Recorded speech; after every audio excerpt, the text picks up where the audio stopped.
Assalamualaikum warahmatullahi wabarakatuh. Alhamdulillah wassalatu wassalamu ala rasulillah sayyidina wa maulana Muhammadin ibn Abdillah wa ala alihi wa ashabihi wa man tabi'ahu wa man walah. Asyhadu an la ilaha illallah wa la syarika lahu wa asyhadu anna sayyidana Muhammadan abduhu wa rasuluhu la nabiyya ba'dah. Allahumma salli wa sallim wa barik ala sayyidina Muhammadin nabiyil ummi wa ala alihi wa sahbihi wa barik wa sallim. Qala Allah ta'ala fil Qur'anil Karim ba'da na'udzu billahi minasy syaithanir rajim.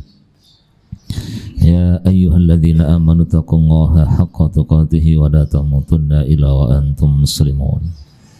Wa qala Rasulullah sallallahu alaihi wasallam, ittaqillaha haitsuma kunta wa bi sayyi'atil hasanata tamhuha wa khaliqin nasa bi khuluqin hasanin. Allahumma arhamna bil Qur'an, sadaqallahul azim wa sadaqa rasuluhul karim. Khan hujin khatillah ibu-ibu, bapak dan saudara jamaah kajian duha yang dirahmati oleh Allah. Segala puji dan syukur hanya untuk Allah Subhanahu wa taala. Salawat dan salam semoga dilimpahkan kepada junjungan kita Rasulullah Muhammad sallallahu alaihi wasallam. Kita mic sebentar. Ini satu, yang ini dua. Satu, dua. Bagus yang satu.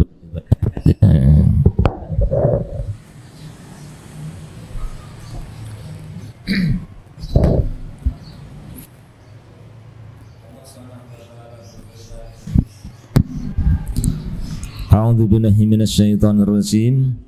Kuntum khaira ummatin ukhrijat linnas ta'muruna bil ma'ruf wa tanhauna 'anil munkar wa tu'minuna billah.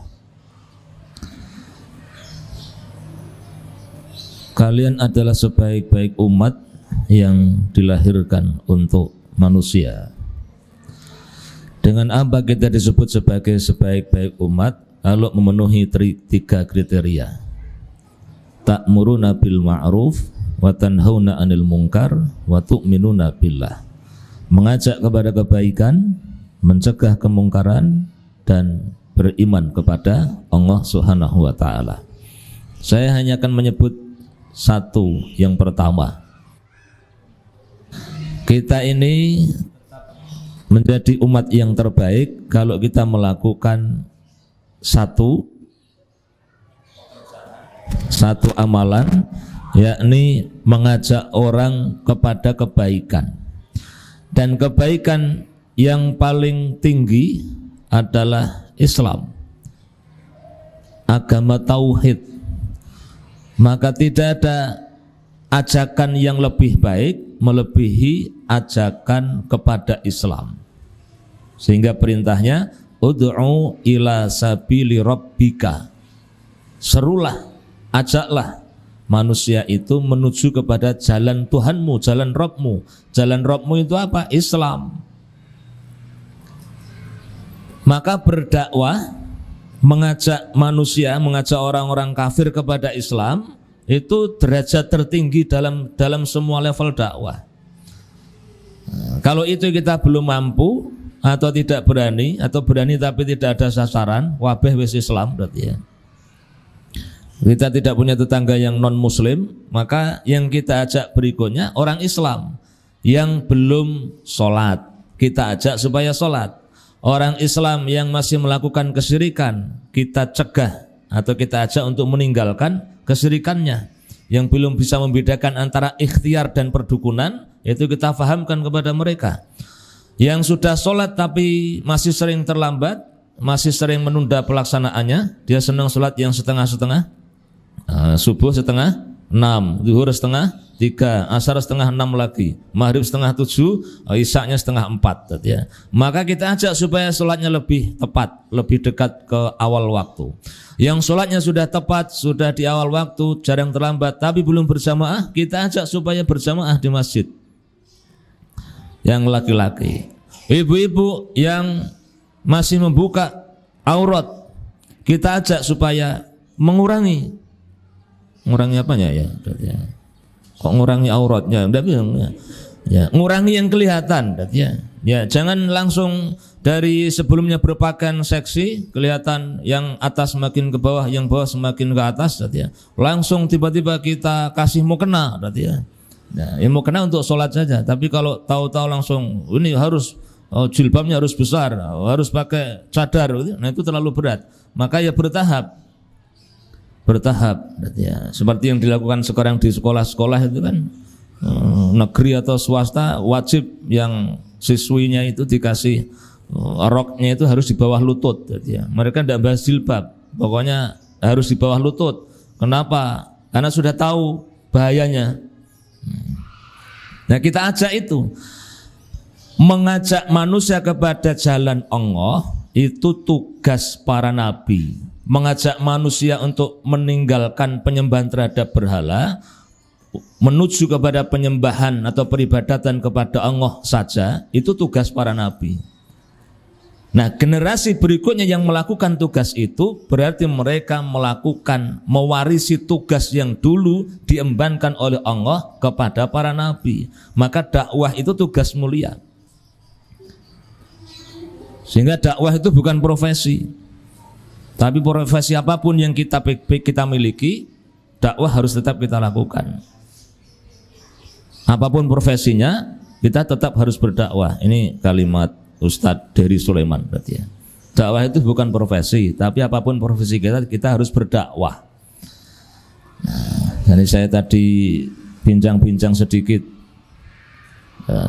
Apa masukan Ustadz untuk acara kajian pagi? Saya baru ngisi 1 kali ngasih masukan apa? Ini kan 2 kali ya, belum berarti ya. Yang baru akan yang kedua berarti ya. Lah apa masalahnya? Ini kalau misalnya hadir separuh saja itu jumlahnya 300 Ustaz. Targetnya siapa ini? Targetnya wali santri, target utamanya. Wali santri, wali siswa, TK, PAUD dan SD. Itu jumlahnya kalau hadir semua atau siswanya itu 600-an. Jadi kalau hadir ibunya saja itu semua hadir 600. Kalau yang hadir separuh 300. Nah, separuh saja 300 ya. Kalau yang hadir 25%, berapa berarti? 150 berarti. Oh, berarti ini berapa persen berarti? Nah, berapa persen ini berarti? 5%-nya tidak ada berarti ya. Wah, ini semua sudah takdir Allah. Nah, takdir itu berjalan dengan sebab-sebab yang Dia ciptakan. Jangan bilang begitu, nanti kelamaan bahas takdirnya. Nah, karena kita sangat percaya dengan lapar dan kenyang. Jadi kalau orang lapar kan hampir tidak ditemukan ada orang yang ngomong, "Oh, iki takdir," berarti ya. Mesti ndang golek mangan. Wong ngeleh mesti golek mangan berarti ya. Orang bahas iki takdir apa ora ndak, mesti golek mangan. Wong ngeleh mesti golek mangan. Ya begitu itu takdir itu berarti ya. Pernah di sini ada yang sok keliling gitu ya, tahu bulat gitu ya. Ada sini gitu ya. Kalimatnya yang mirip dengan yang lewat di kampung saya gitu ya. Ya, yang hangat-hangat, yang sotong goreng berarti ya. Digoreng di mobil berarti ya. Dedek mau itu saya tahunya itu tak kira menyapa anak-anak, ternyata rekaman itu ya. Itu dakwah itu. Mereka dakwah. Apa dakwahnya? Tukunen tahu bulat. Intinya itu, ya. Beli, ini enak, ini murah. Jadi mereka sedang berdakwah, mereka sedang mengajak orang untuk membeli, memakan tahu bulat. Dan mereka tidak malu, keliling begitu tidak malu kan? Malu, orang udah kenal tahu bulat. Ya. Padahal saya beli sekali itu baruku yang kata saya tidak mau beli lagi. Kenapa? Tidak cocok ya. Mangan sesuatu yang kapes-kapes begitu saya tidak cocok berarti ya. Digigit ces. Iki apa ini berarti ya. Tapi sebagian yang lain kan senang dengan itu berarti ya. Ada mbak-mbak di taman gitu atau di lapangan atau di tempat hiburan atau di pasar itu ada perempuan-perempuan berarti ya. Yang kulitnya putih, wajahnya juga cantik begitu, tinggi-tinggi. Bawa kopi. bawa kopi, ya. Promo, ya. Promo, kita dikasih kopi sudah jadi, gratis, tinggal minum. Ada mobilnya, mereka 4 orang menyebar, ya. Nanti di tempat yang lainnya ada juga model seperti itu, tapi yang dibawa apa? Rokok, ya. Rokok. Jadi apa yang sedang mereka lakukan? Dakwah. Isi dakwahnya apa? Beli kopi ini kopi enak, harganya murah, menyehatkan, sekali minum tidak bisa tidur sampai besok pagi, berarti ya. Rokok juga begitu, mereka dakwah, beli rokok ini sekalau dinyalain bisa berasap, berarti ya. Nah, pasti kan, berarti. Kalau disimpan dia tidak akan habis, berarti ya. Sekali dihisap langsung keluar asapnya. Nah, kalau yang pertama kali rokok dijamin bisa batuk, berarti ya. Nah, mereka dakwah, berarti. Dan mereka tidak malu, berarti ya. Besok kalau mendekat ke tahun 2024 akan banyak orang yang berdakwah untuk ikut partai saya, coblos partai saya. Dan ini tokohnya ini, tokoh calon presidennya ini. Nah, lewat TV, lewat surat kabar, lewat YouTube, lewat WA, lewat berbagai macam. Dan ada yang masuk door to door, dari pintu ke pintu untuk mengajak orang apa? Nyoblos partainya, milih calonnya. Mereka sedang berdakwah dan mereka tidak malu. Apa yang mereka harapkan? Dunia. Yang jual rokok ya biar rokoknya laku, yang menawarkan kopi ya biar kopinya laku, dan dia menawarkan itu dapat bayaran. Yang menawarkan tahu bulat ya biar tahunya laku, yang menawarkan partai biar partainya laku. Meski sebagian harus dibungkus dengan kebohongan, dan kebohongan sudah membiasa di negeri ini. Mereka berdakwah. Setan itu juga berdakwah. Inna syaitana lakum aduwwun fattakhidhuhu aduwwa. Innama yad'u hisbahu liyakunu min ashabis sa'ir. Sesungguhnya mereka mengajak, tidaklah mereka mengajak kaumnya, pengikutnya, kalian ini kecuali untuk menjadi penghuni neraka yang menyala-nyala. Jadi setan juga berdakwah. TV itu isinya dakwah. Iklan memang isinya dakwah semua. Isinya apa? Intinya apa? Beli produk ini.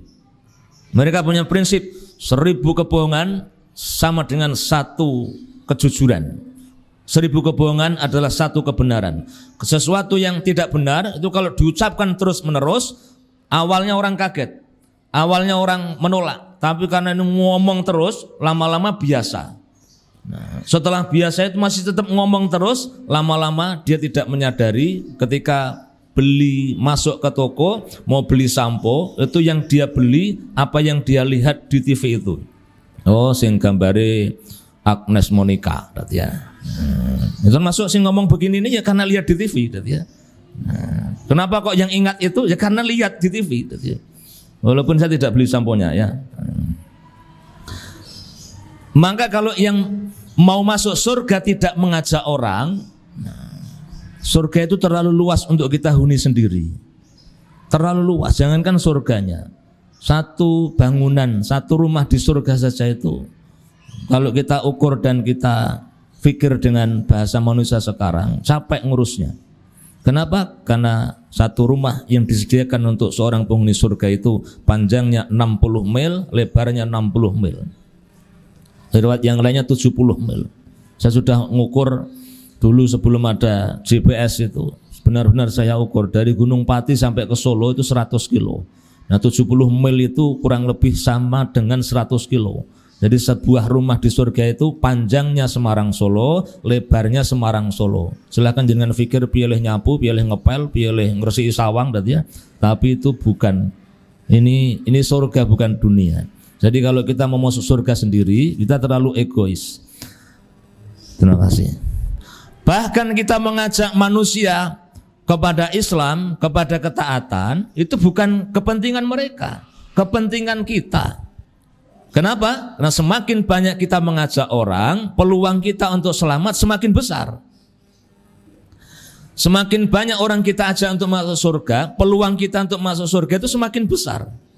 Semakin banyak kita mengajak orang untuk taat kepada Allah, peluang kita untuk mendapatkan ampunan Allah semakin besar.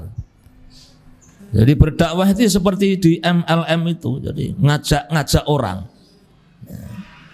Maka di sisi ini kawan-kawan sahabat-sahabat kita di tablik, jamaah tablik itu perlu kita tiru. Walaupun ada bagian yang mungkin kita tidak atau kurang cocok misalnya, tidak apa-apa, itu pilihan. Tapi bagaimana cara mereka mengajak orang untuk ke masjid, mengajak orang untuk sholat, itu perlu kita ambil, kita pelajari, kemudian kita tiru. Pengalaman mereka ditolak orang, sampai diusir, sampai ada yang diludahi, ada yang dimarah-marahi, tapi atau pengalaman mereka sampai meneteskan air mata karena ada preman yang kemudian bisa tobat setelah didakwai selama 3 hari. Kemudian sebagian artis yang mendapatkan hidayah dari Allah melalui lisan dan tangan mereka itu banyak, karena mereka berdakwah.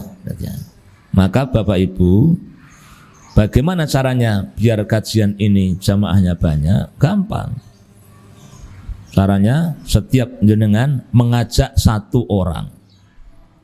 Itu saja. Setiap jenengan Sabtu depan mengajak 1 orang, 1 saja. Nah, caranya bagaimana? Ya diajak. Nah, sebelum diajak itu ditarget. Kalau yang tabligh itu ada 4 orang, yang 1 bagian dongo, yang 1 bagian ngomong, bagian ngajak, yang 1 lagi bagian nyambut, yang 1 lagi bagian melayani. Nah, kalau tidak salah begitu. Jadi ono wong siji yang dianggap paling soleh itu tugasnya ndonga tok. Kayak dongake Pak, ono Pak siapa dia? Pak Bejo dia, siapa itu preman siapa itu ditarget Pak, didoakan, dimohonkan kepada Allah, sebut namanya. Karena yang membolak-balikkan hati itu Allah, yang bisa memasukkan hidayah taufik ke dalam hati orang itu hanya Allah. Maka mintakan kepada Allah. Kemudian 1 lagi, ini yang pandai bicara, pinter ngomong, nggak ngomong rantek-entek, wis sinau karo bojone kan tadi. Nah, dia yang ngomong, dia mendekati, dan wajahnya paling menarik, yang murah senyum, ya. Nah, yang berdakwah yang murah senyum, itu yang mendatangi, ada yang mendoakan. Kemudian setelah berhasil diajak, berhasil mau lah ke masjid, ya. Di masjid sudah ada yang nyambut. Nah, petugas yang nyambut itu sudah ada. Tugasnya yang menjabat tangannya, menepuk pundaknya, dipersilahkan, disenyum, nanti diajak ngobrol, ditanya sesuatu yang menyenangkan bagi dia. Yang satunya lagi yang bagian ngambilkan minum, ngambilkan snack, ya, sesuai yang ketersediaan yang mereka punya. Nah, itu sebagian dari cara dakwah. Dan tidak ada cara dakwah yang lebih baik melebihi dakwah Nabi Sallallahu Alaihi Wasallam. Bapak Ibu dan saudara yang dirahmati oleh Allah, nah saya tunggu bulan depan ya, insya Allah kalau saya diminta lagi ke sini. Ini 30, ya. Nah ini 30 kan, nah, berarti bulan depan insya Allah 60, ya. 60. Amin ya rabbal alamin. Nah jadi jenengan harus punya 1 target. Caranya bagaimana? Nah, itu tadi, kenalan dulu kalau belum kenal. Kalau sudah kenal tinggal ajak ngobrol. Kemudian besok pagi gawake jeruk setengah kilo kesidian ya sekilo atau apa saja lah, sesuatu yang tidak terlalu mahal tapi mendekatkan hati kita dengannya. Karena tahadu. Jadi saling memberi hadiah, niscaya kalian akan saling mencintai. Jadi orang itu walaupun bisa beli itu, tapi kalau dikasih mesti senang. Sekalipun itu hanya pulpen harganya 12.000, pasti bisa beli. Tapi kalau dikasih, dibungkus hadiah gitu, mesti senang. Apalagi kok HP, itu mesti pasti senang. Maka jangan ragu-ragu untuk memberikan hadiah. Setelah diberi 3 kali, nah, itu tetap sambil didoakan, baru diajak. Dan ngomongnya juga harus menarik. Jangan Bu, besok Sabtu itu ada pengajian, jenengan longgar nggih monggo, tapi wong kula jane nggih kesel tadi ya. Nah, itu sudah enggak menarik, ngomong begitu itu enggak menarik tadi ya. Timbang nganggur teng griya ta Bu, ngrungokno wong ngaji nang kali ngatuk nggih mboten napa-napa tadi ya. Nah, itu enggak menarik tadi ya. Yang menarik tadi ya. Ngomongnya itu harus, karena setiap orang itu akan melakukan sesuatu, akan mengambil sesuatu, akan menghadiri sesuatu hanya yang dia anggap penting untuk dirinya. Maka berikan kesan dengan kalimat, dengan ucapan yang menunjukkan bahwa dia penting untuk hadir di majelis ini. Apa saja, apa yang jenengan suka dengan majelis ini, entah karena karpetnya yang empuk, entah karena ruangannya yang berkipas, entah karena ada snacknya, ada enggak ya snacknya? Oh enggak ada ya. Nah, jangan disebut ya. Entah karena pembicaranya yang menurut jenengan menarik itu yang hari apa, yang Sabtu keberapa, ya. Nah, itu yang disampaikan kepada mereka. Entah materinya, ini penting Bu untuk keluarga kita, penting untuk anak-anak kita. Kalau mau suami Anda itu tetap setia berada di rumah dan tidak mau nikah lagi, ikut hadir di pengajian ini, ya. Nah, umpamanya begitu, ya. Nah, cukup itu ya. Oh, 7:30 dan itu sebetulnya bukan materi saya, ya.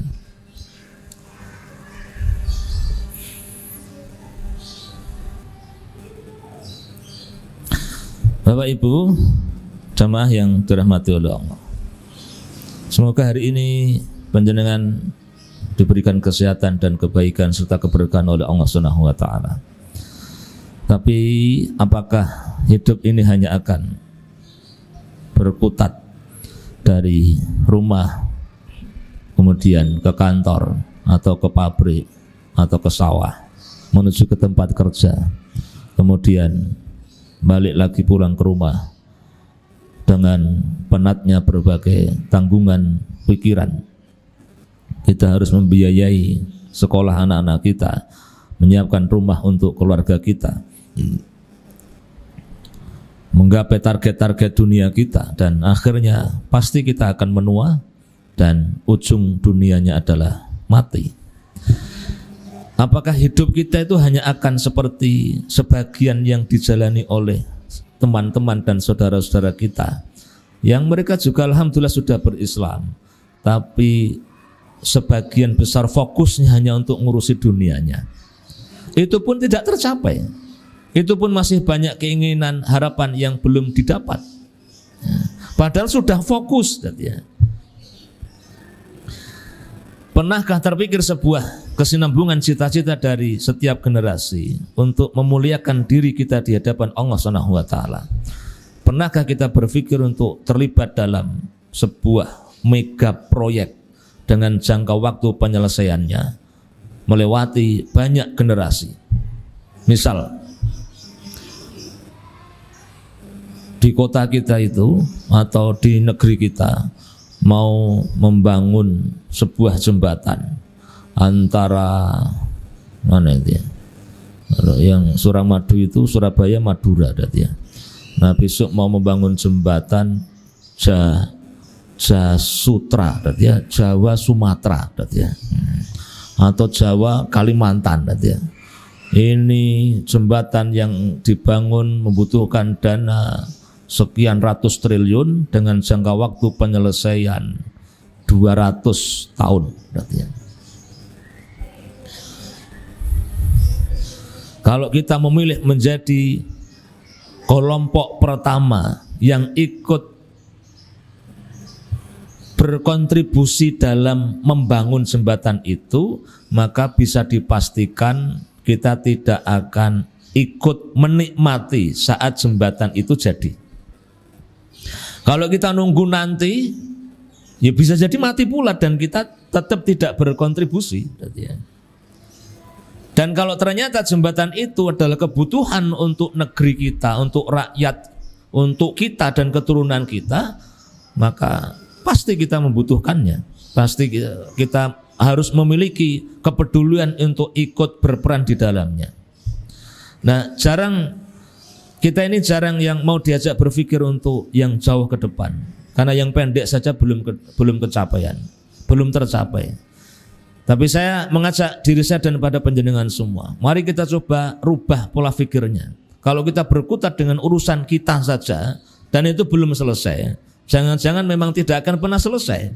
Kita ngurusin bangun rumah, kemudian biar tidak out of date, ya, biar tidak ketinggalan zaman.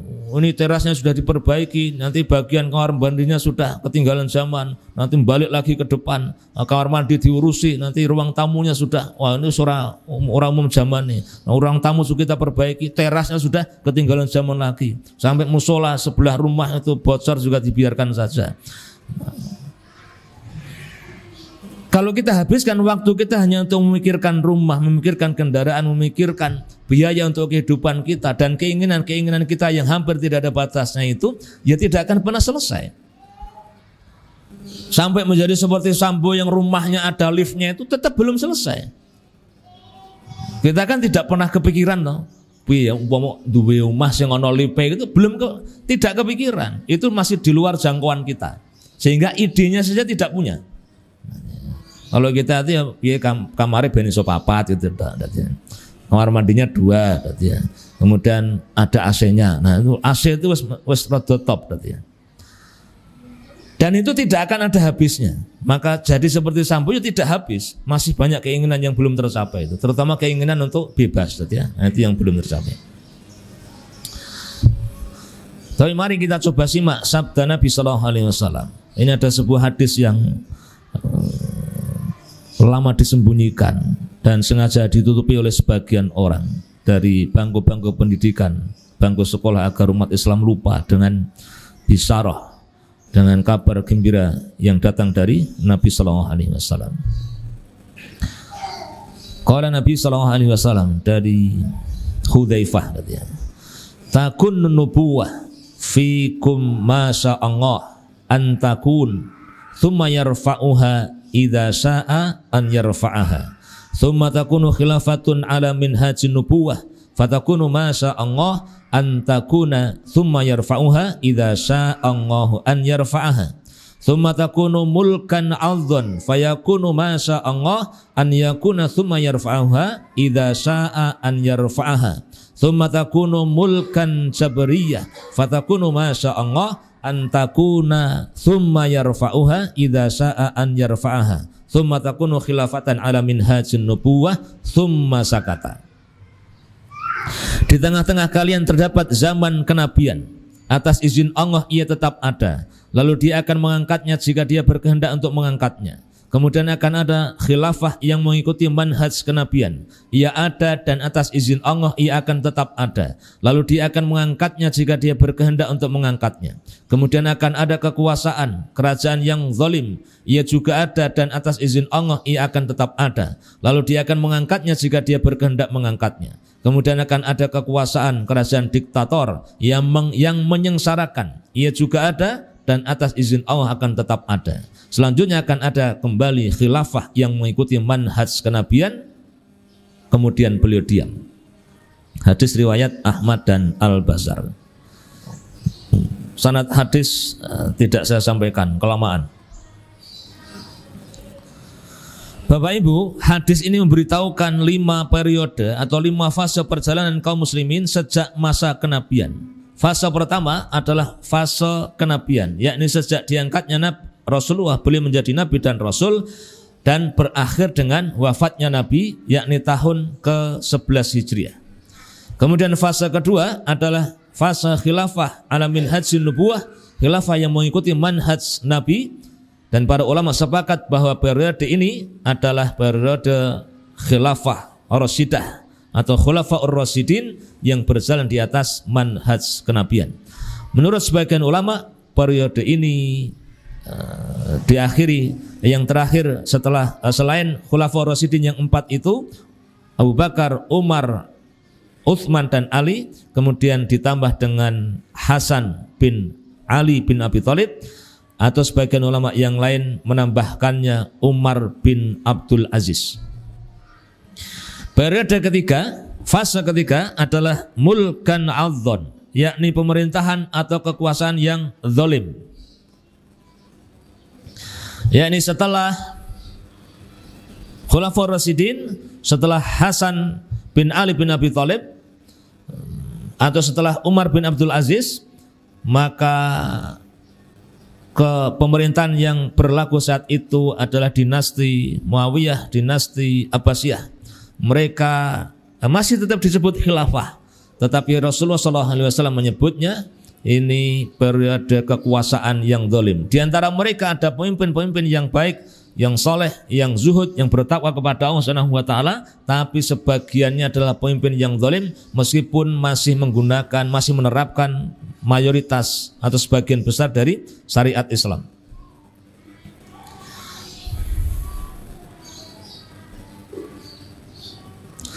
Secara faktual, khilafah itu terus berlanjut sampai diruntuhkan oleh penjajah barat melalui tangan seorang keturunan Yahudi, Mustafa Kemal Atatürk, tahun 1924 Masehi.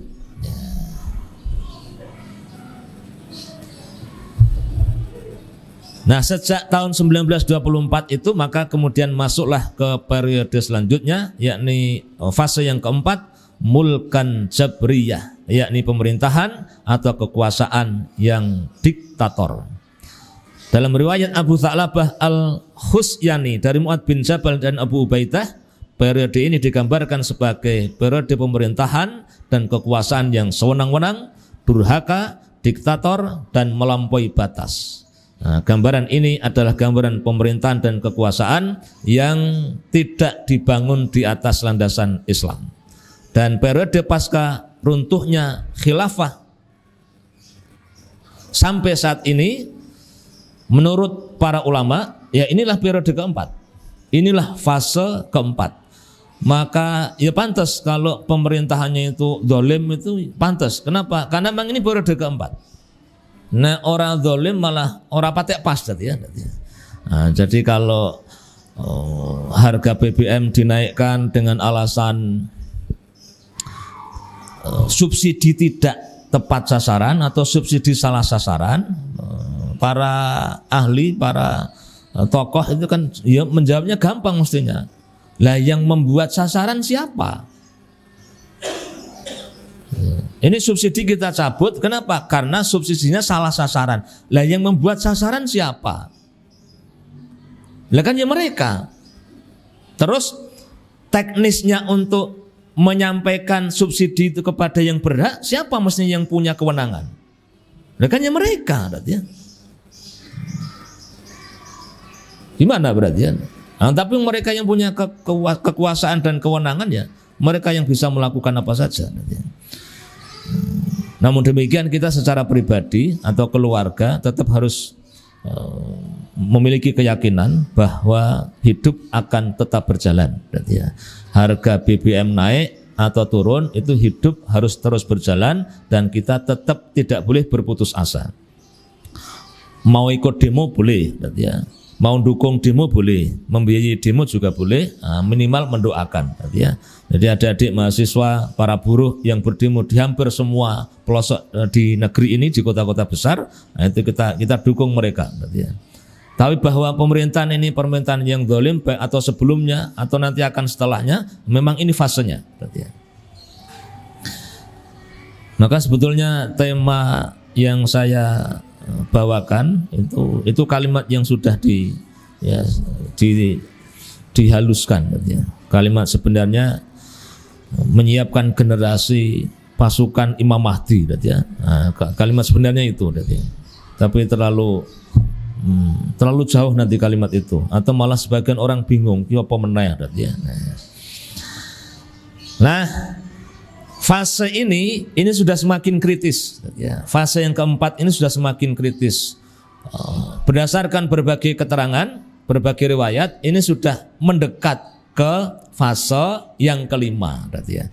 Nah, fase yang kelima, yakni periode kembalinya khilafah yang mengikuti manhaj kenabian. Nah, ini merupakan basyarah atau bisyarah, berita gembira akan tegaknya kembali khilafah setelah dulu diruntuhkan oleh kekuasaan yang zalim. Kabar gembira ini selayaknya memacu semangat kita untuk terus berjuang demi tegaknya khilafah. Nah, jadi sekarang nyebut khilafah saja itu kan sudah berisiko, ya. Ya, kecuali Gus Nur. Nah, Gus Nur wis kadung kan sudah pernah nyemplung khilafah, aku khilafah berarti kan. Nah, padahal khilafah itu disebut di dalam Al-Qur'an, para ulama mazhab itu juga menyebut khilafah, tapi sekarang orang yang baru nyebut gitu dah, gara-gara HTI sudah dibubarkan, kemudian kata khilafah itu menjadi sesuatu yang dianggap buruk.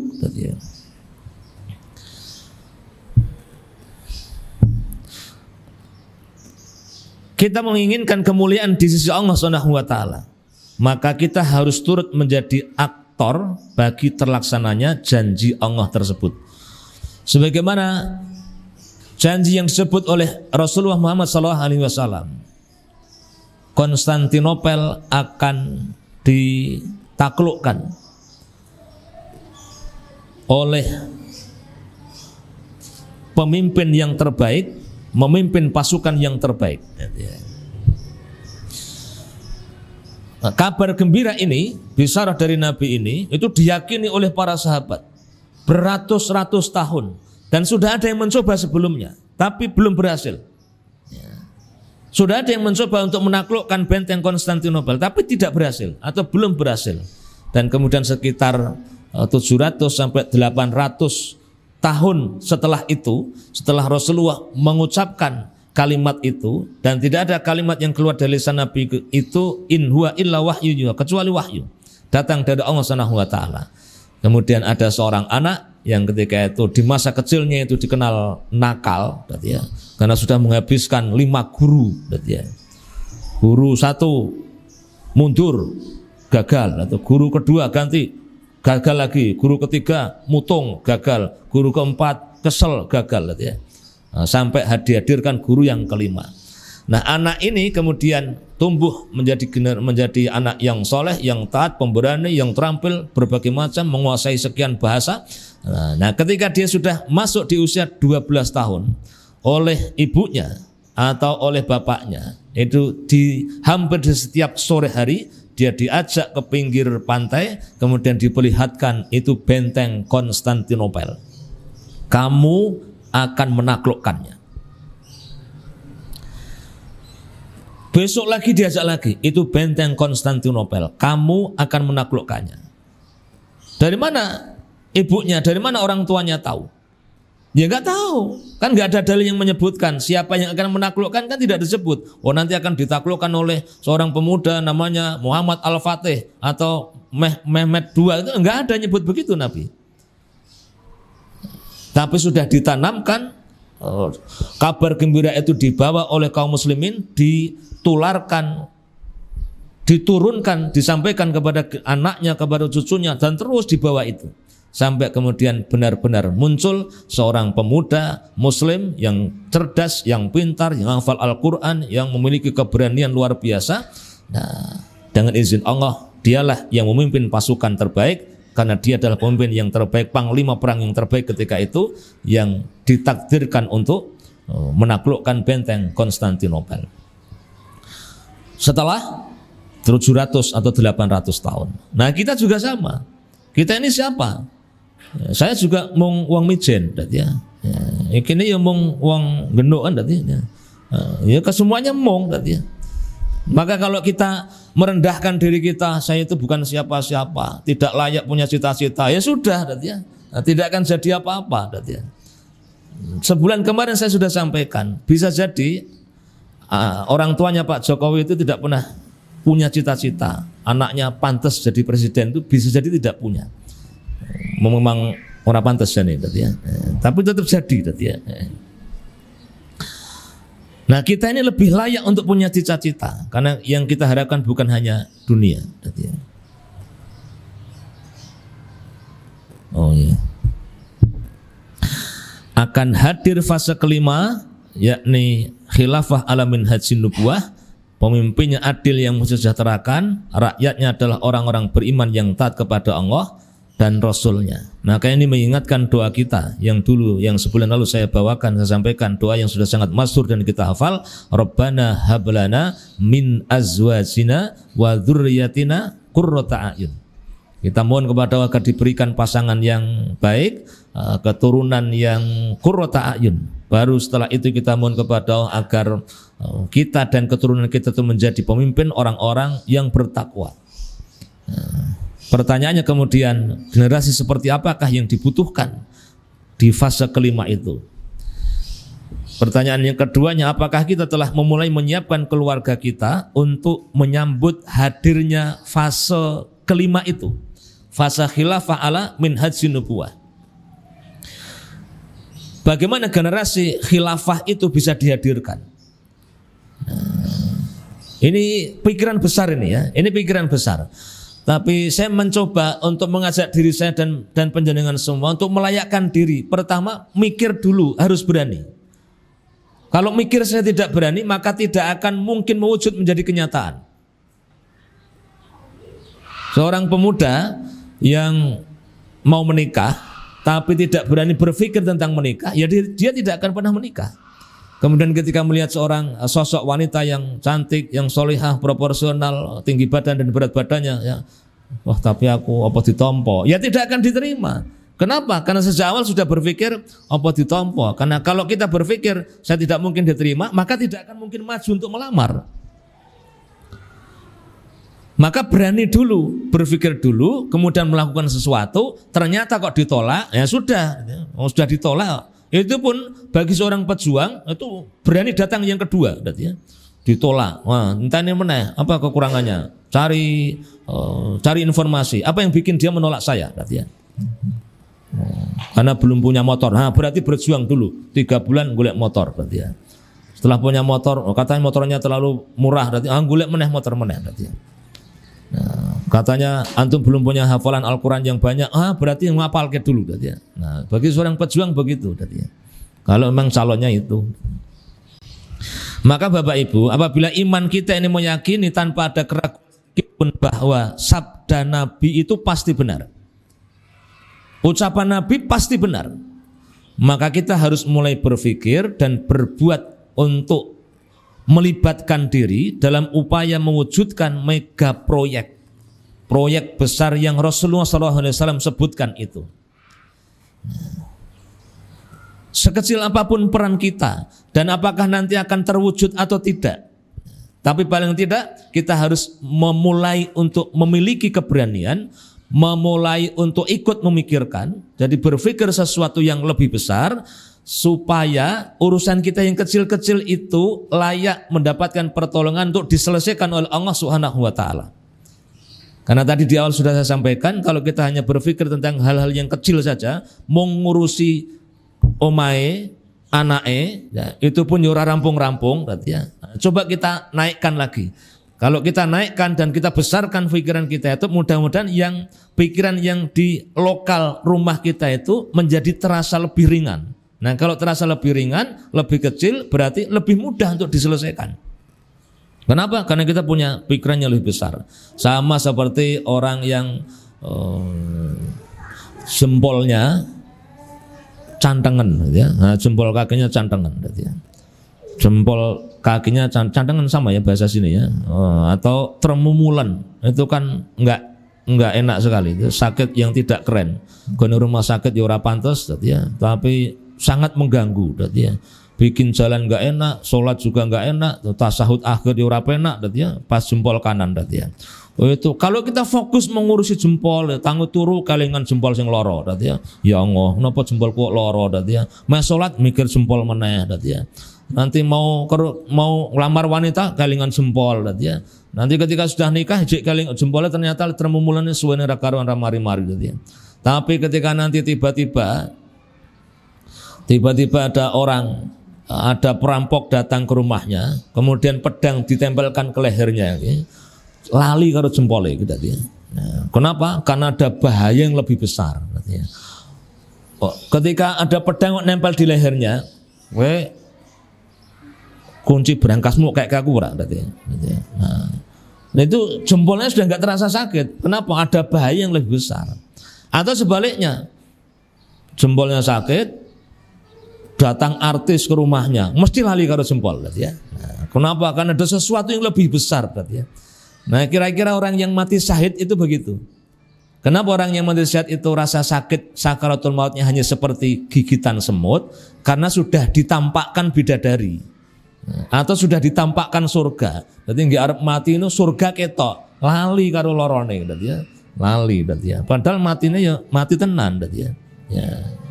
Meninggalnya meninggal beneran. Tapi masalahnya terus jam 8 ini ya. Ya gimana ini berarti ya. Jadi itu dulu Bapak Ibu. Kita ini hidup bukan hanya untuk makan, walaupun kita memang butuh makan. Kita ini hidup bukan hanya diperintah untuk memikirkan keluarga kita, walaupun keluarga memang bagian dari tugas yang harus kita pikirkan. Dan yang pasti hidup kita itu, dunia ini bukan tempat tinggal kita, tapi dunia itu tempat yang akan kita tinggalkan. Hari ini kita berada di atas tanah, besok tanah akan berada di atas kita. Ini masih mengutip kalimat Ustadz dari Sulaiman tadi ya. Jadi apa yang akan kita lakukan hari ini sangat berpengaruh dengan, bahkan sepenuhnya berpengaruh dengan kehidupan kita di alam barzah, dengan kehidupan kita setelah kematian. Nah, kita mau ikut memikirkan atau tidak, mau ikut berperan atau tidak, khilafah ala minhajin nubuwah yang nanti akan dipimpin oleh Imam Mahdi itu akan hadir. Kita mau menyiapkan diri, mau menyiapkan anak, mau menyiapkan generasi kita, atau tidak mau ikut cawe-cawe, pokoknya urip mau kerja untuk duit, mangan, turu, seneng-seneng, hiburan, bakso, terus mati, berarti ya. Nah, pokoknya urip ki ngono kuwi tok, berarti ya. Ya, nanti khilafah ala minhajin nubuwah itu akan hadir. Maka pastikan bahwa kita tetap berperan, sekalipun peran kita seperti burung pipit atau seekor semut yang membawa setetes air untuk dijatuhkan ke kobaran api yang membakar Nabi Ibrahim, kemudian ditertawakan oleh si cicak, berarti ya, atau makhluk yang lainnya. Kamu sedang apa? Berarti ya. Saya sedang bawa air. Untuk apa? Untuk memadamkan api yang membakar Nabi Ibrahim. Apa bisa? Berarti ya. Saya tahu ini tidak bisa. Paling tidak saya sudah menunjukkan di hadapan Allah bahwa saya berada di barisan yang benar. Saya pendukungnya dan pembelanya Nabi Ibrahim. Begitu pula dengan cicak. Cicak itu juga memastikan. Dia meniup-niup api yang membakar Nabi Ibrahim. Ketika ditanya, lagi ngapain kamu? Ya, niup api, supaya biar apa? Biar besar. Apa ngaruh? Saya tahu nggak ngaruh. Nah, tapi saya musuhnya Nabi Ibrahim, ya. Nah, gitu. Maka pastikan kita berperan untuk kebaikan dan kemuliaan kita di sisi Allah Subhanahu wa taala. Demikian Bapak Ibu yang dirahmati oleh Allah. Ini baru separuh, tapi karena waktunya ternyata selesai. Mudah-mudahan ada waktu yang lain untuk melanjutkan. Terima kasih atas perhatian. Mohon maaf atas segala kekurangan. Waktu saya kembalikan. Assalamualaikum warahmatullahi wabarakatuh.